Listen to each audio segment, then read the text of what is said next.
bagaimana kabar kalian pada pagi hari ini? Alhamdulillah semua sehat walafiat ya. Pertama-tama sebelum kita memulai pelajaran kita pada pagi hari ini, Ibu minta kepada ketua kelas untuk memimpin doa terlebih dahulu.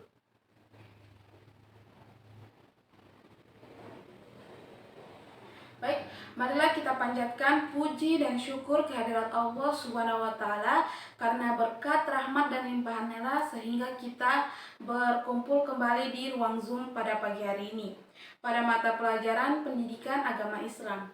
Adapun judul kita pada pagi hari ini yaitu berperilaku yang mencerminkan kesadaran beriman kepada qada dan qadar Allah Subhanahu wa Ta'ala. Sebelum masuk pada pembahasan, Ibu akan membacakan tujuan pembelajaran kita pada pagi hari ini.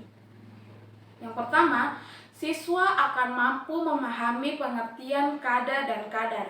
Yang kedua, siswa akan mampu memahami perilaku yang mencerminkan kesadaran beriman kepada qada dan qadar. Ibu akan share screen materinya. Nah, Ibu sudah share screen materinya. Sebelum menginjak ke pembahasan tentang perilaku yang mencerminkan beriman kepada qada dan qadar, kita mesti terlebih dahulu mengetahui apa itu pengertian dari qada dan qadar. Ketetapan Allah Subhanahu wa Ta'ala di zaman azali disebut sebagai qada. Kenyataan bahwa saat terjadinya sesuatu yang menimpa hamba Allah Subhanahu wa Ta'ala disebut qadar atau takdir. Pengertian qada dan qadar. Iman kepada qada dan qadar masuk rukun iman yang keenam. Nah, iman kepada qada dan qadar merupakan salah satu rukun iman yang wajib diyakini seorang muslim. Keimanan ini dilakukan dengan mempercayai bahwa Allah Subhanahu wa Ta'ala telah menetapkan takdir manusia, baik itu takdir yang buruk maupun takdir yang baik. Nah, dalam pengertian sehari-hari, qada dan qadar adalah dua buah kata yang memiliki arti yang hampir sama. Karena itu, qada dan qadar sering disebut juga dengan takdir yang artinya ketentuan Allah Subhanahu wa Ta'ala. Ditinjau dari segi bahasa, qada artinya ketentuan atau ketetapan, sedangkan qadar artinya ketentuan atau ukuran. Nah, sampai di sini dimengerti anak-anak? Baik, jika dimengerti, Ibu akan lanjut. Menurut Imam Abu Hasan Asy'ari, qada bermakna kehendak Allah yang ditetapkan pada zaman azali dan menepati dengan apa yang diadakan.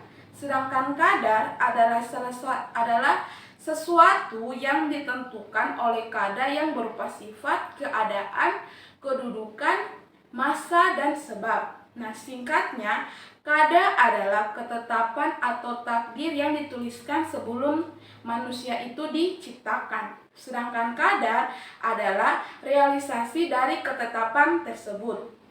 Nah, qada dan qadar memiliki sifat. Qadar bersifat gaib, sehingga manusia tidak bisa mengetahuinya. Meski begitu, umat muslim tetap diwajibkan untuk mempercayai adanya qada. Sedangkan qadar adalah sifatnya adalah domir atau terlihat oleh manusia. Nah, apapun yang terjadi pada diri manusia tersebut adalah qadar dari Allah Subhanahu wa Ta'ala. Nah, kita masuk pada perbedaan antara qada dan qadar. Nah, ada beberapa orang yang masih bingung membedakan contoh pada qada dan qadar. Nah, kedua hal tersebut masuk ke dalam salah satu dari rukun iman, sehingga sudah sepatutnya bagi umat muslim untuk memahami perbedaan pengertian dan contohnya. Nah, contoh dari qada dan qadar. Nah, dalam buku karangan Ibnu Yakim al-Jauziyah berjudul Qada dan Qadar, terdapat beberapa contoh qada dan qadar yang mudah untuk dipahami. Nah, yang pertama, seseorang sebut saja bernama A, ditakdirkan sebagai orang alim atau pandai ilmu agama. Nah, ketetapan ini telah dituliskan oleh Allah di Lauhul Mahfuz sebelum A diciptakan. Yang kedua, ketika A sudah diciptakan, A sangat bersungguh-sungguh dalam belajar dan memberikan usaha maksimalnya melewati tahap demi tahap agar mencapai kedudukan alim tersebut. Ketika A sudah dianggap alim, maka itu ialah kadar dari Allah Subhanahu wa taala. Nah, sampai di sini dimengerti ya anak-anak. Nah, jadi dapat disimpulkan bahwa kadar itu adalah ketetapan yang sudah terjadi atau keputusan. Kadar menurut istilah dapat diartikan sebagai sebuah perwujudan dari ketetapan Allah atau qadar tentang semua yang berkenan dengan makhluknya yang sudah ada sejak zaman azali. Nah, salah satu dari rukun iman adalah iman kepada qada dan qadar.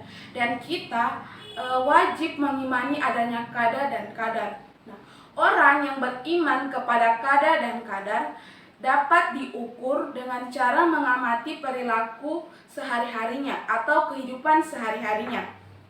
Nah, sebuah buku yang menyatakan bahwa kita harus mengimani qada dan qadar dan meyakini bahwa takdir kita dapat dirubah menjadi takdir Allah Subhanahu wa taala yang lebih baik dengan berusaha semaksimal mungkin dan tidak mudah menyerah. Maksudnya di sini misalnya ketika kita ingin menjadi seorang guru, maka untuk menjadi seorang guru kita harus berusaha semaksimal mungkin dan giat belajar agar apa yang kita inginkan bisa tercapai. Nah, keimanan tersebut nantinya berhubungan dengan ikhtiar atau usaha dan juga tawakal. Nah, setelah berusaha, maka tugas kita adalah bertawakal atau menyerahkan segala urusan kepada Allah Subhanahu wa taala. Nah, kita langsung masuk pada perilaku yang mencerminkan keimanan kepada qada dan qadar. Tapi sebelum itu, Ibu ingin tanya, sampai di sini dimengerti anak-anak? Baik, jika semua sudah mengerti, kita masuk pada perilaku yang mencerminkan keimanan kepada qada dan qadar. Yang pertama, ikhtiar semaksimal mungkin atau berusaha dan bekerja keras. Nah, karena dengan usahalah takdir menuju takdir Allah yang lebih baik akan terwujud. Karena tanpa adanya usaha, maka kemungkinan kecil apa yang kita inginkan tidak bisa tercapai. Yang kedua, selalu menjauhkan diri dari sifat sombong dan putus asa. Nah, orang yang beriman kepada qada dan qadar jika memperoleh keberhasilan, maka ia akan menganggap keberhasilan tersebut semata-mata karena rahmat Allah Subhanahu wa taala, dan jika ia mengalami sebuah kegagalan, maka ia tidak akan mudah berkeluh kesah dan berputus asa, sebab ia menyadari bahwa kegagalan tersebut sebenarnya adalah ketentuan dari Allah Subhanahu wa taala, dan ia memahami dan meyakini di balik kegagalan tersebut pasti ada hikmahnya. Nah, yang ketiga, memiliki etos kerja yang tinggi. Usaha membutuhkan keseriusan, artinya tidak hanya dilakukan sekali dua kali, tetapi harus dilakukan berkali-kali dan tidak mudah pantang menyerah. Yang keempat, bersyukur dan juga bersabar. Orang yang mengimani qada dan qadar hari-harinya dihiasi dengan rasa syukur dan kesabaran. Bersyukur ketika ia mendapatkan berupa keberhasilan, kemenangan, atau sesuatu yang diinginkan itu tercapai. Dan selain bersyukur, dia juga harus bersabar, yakni bersabar ketika mendapatkan musibah atau kegagalan dan lain-lain. Nah, yang kelima, husnuzon kepada Allah Subhanahu wa taala dan bersikap raja. Sebagai hambanya, kita diperintahkan untuk berprasangka baik kepada Allah Subhanahu wa taala. Nah, karena dalam sebuah hadis menyebutkan bahwa Allah Subhanahu wa taala adalah seperti yang hambanya sangkakan. Nah, Jika kita berprasangka baik kepada Allah, maka insya Allah akan memberikan kita yang terbaik.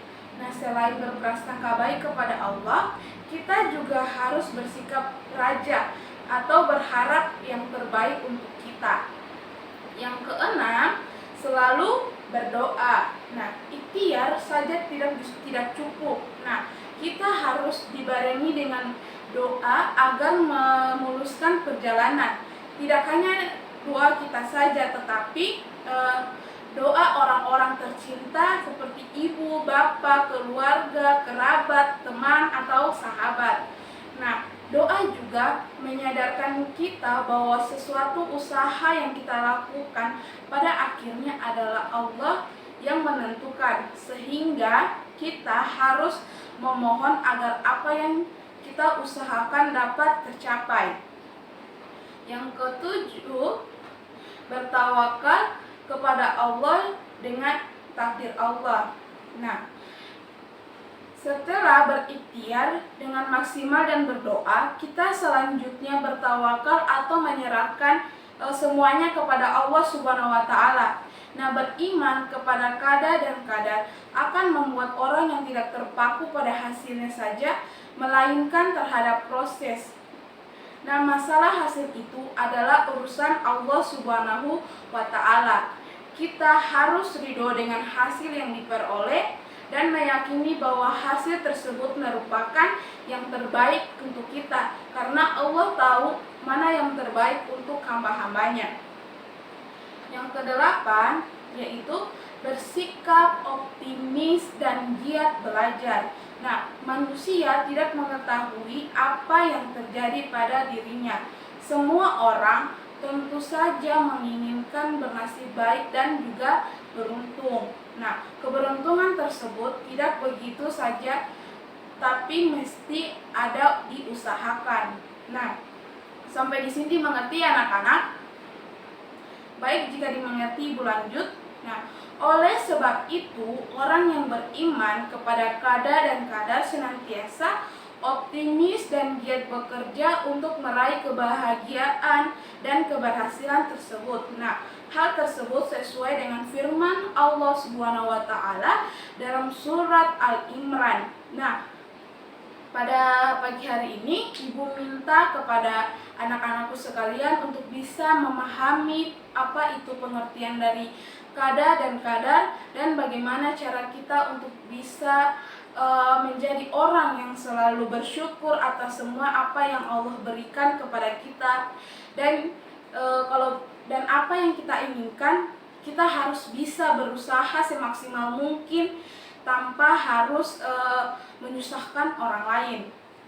Nah, sebelum ibu tutup pertemuan pada pagi hari ini, ibu ingin tanya kepada kalian, apakah sampai di sini semua materi yang ibu jelaskan bisa dimengerti? Baik, jika sudah dimengerti, ibu akan memberikan tugas kepada kalian, mohon dicatat ya.